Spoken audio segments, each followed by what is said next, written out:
So we're going to do something a little different today. We're going to take you inside the operations of a heating and cooling company in one small Ohio town.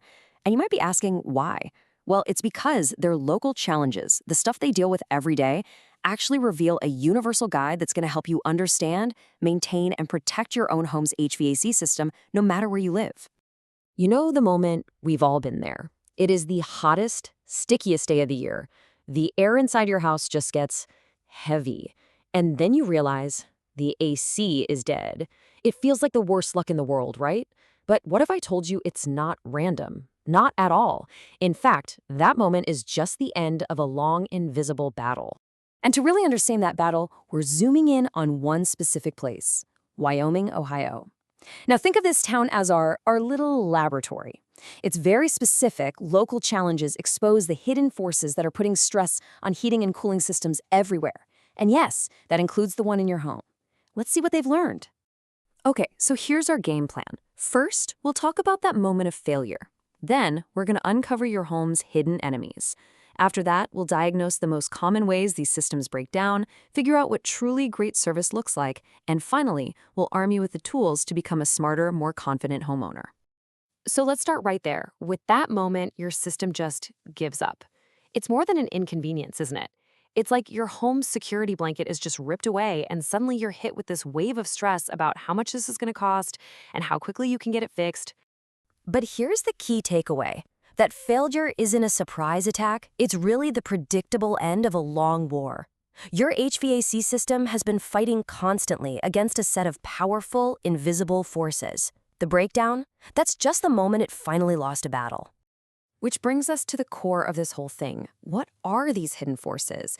By digging into the unique challenges they face in Wyoming, Ohio, we can actually identify the exact same enemies that are probably waging a silent war inside your house right now.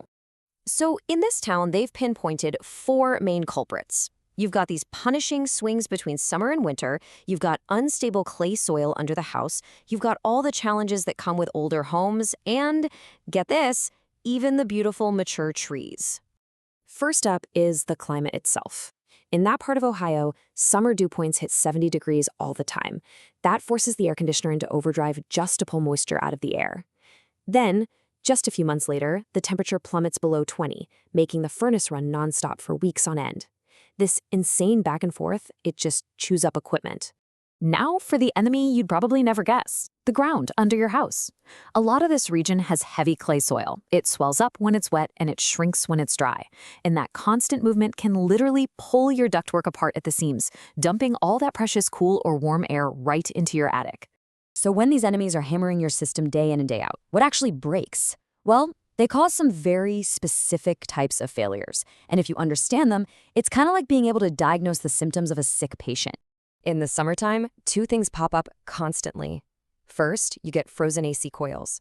This almost always happens because airflow is choked off, usually by a filthy filter or because refrigerant is leaking out. Then you have clogged condensate drains. Remember that super high humidity? It creates the perfect slimy environment for algae and mold to clog up the drain line, causing water to back up, often right into your house. Okay, now for the most serious failure, a cracked heat exchanger. This is a fracture in the metal heart of your furnace.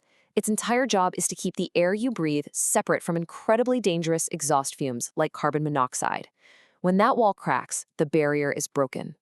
And this doesn't just happen out of the blue. Remember those intense winters? They cause the metal to expand and contract thousands and thousands of times. That leads to metal fatigue. Eventually, a tiny invisible crack forms. And that is the critical failure point. It creates a direct pathway for deadly carbon monoxide to get into your air. That's why this is absolutely not repairable. It's a non-negotiable safety hazard that means the furnace has to be replaced immediately. So, you've got a problem.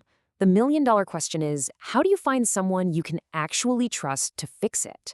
Well, let's take the playbook from a top-notch professional company and turn it into a checklist you can use no matter where you are.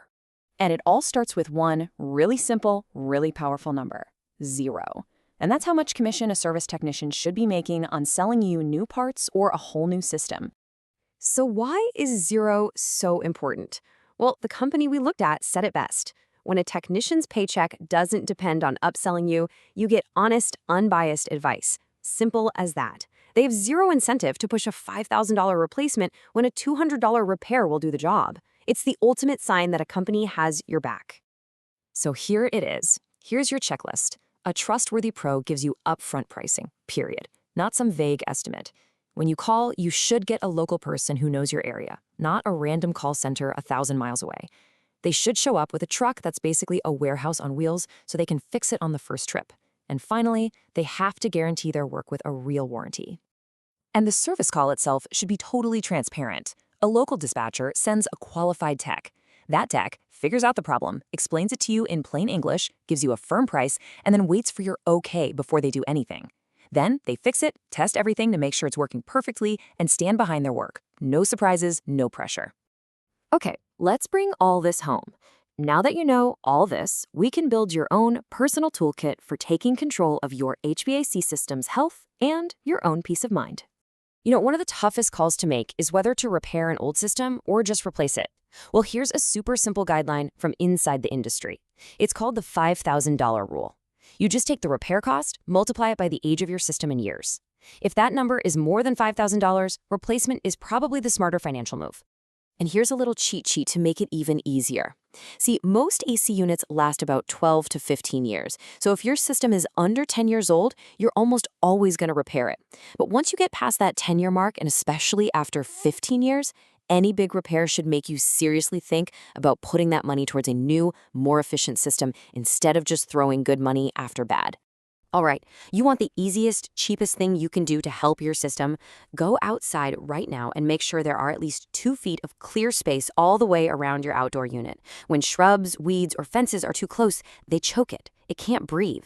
That forces it to work way harder, which can cut its efficiency by up to 20% and shorten its lifespan. So this all boils down to a really simple, proactive plan. Get professional tune-ups twice a year, spring for the AC, fall for the furnace. Change your air filter religiously. Seriously, it's the #1 cause of problems. Keep that 2 feet of clear space around the outdoor unit. And finally, just know how old your system is so you can make a smart decision when the time comes. So we'll leave you with this question. We used one Ohio town to uncover its hidden enemies, but every single home has a different battlefield. Is yours brutal, direct sun all afternoon, salty coastal air, dry, dusty desert conditions? Take what you've learned here, look at your own environment, and ask yourself, what is my system battling every single day? Answering that, well, that's the first step to winning the war.